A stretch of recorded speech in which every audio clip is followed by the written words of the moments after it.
എന്താണ് RSS-CPM deal? ഇടതുമുന്നണി നേരിടുന്ന വലിയ വിമർശനമായി RSS-CPM ഡീൽ മാറുന്നത് എന്തുകൊണ്ട്? കുറേ നാളായി ഈ ഡീൽ ഉയർന്നു കേൾക്കുന്നുണ്ട്.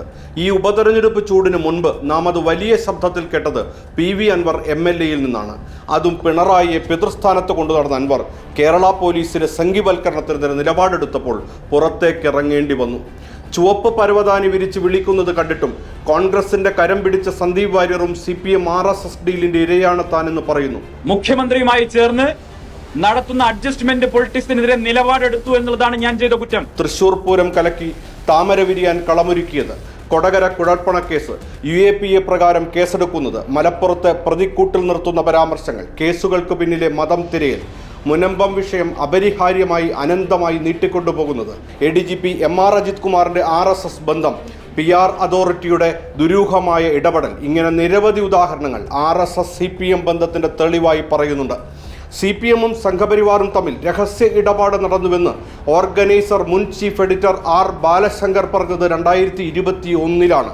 2016-ലാണ് ആധ്യാത്മിക നേതാവായ M-ന്റെ മധ്യസ്ഥതയിൽ CPM RSS ചർച്ച നടന്നത്. ഇതിന്റെ തുടർച്ചയായാണ് RSS-CPM ഏറ്റുമുട്ടലുകളും കുറഞ്ഞു വന്നത്. CPM BJP സംയുക്ത ഇന്നോവ തന്നെ കൊലപ്പെടുത്തുമോ എന്ന ഭയമുണ്ടെന്ന് സന്ദീപ് വാര്യർ. ആ ഇന്നോവ ഒരുപക്ഷെ ഡ്രൈവ് ചെയ്യുന്നത് മന്ത്രി MB രാജേഷ് ആണെങ്കിൽ അതിനകത്ത് കൊട്ടേഷനുമായി വരുന്നത് BJP സംസ്ഥാന അധ്യക്ഷൻ K സുരേന്ദ്രനായിരിക്കുമെന്നും വാര്യർ.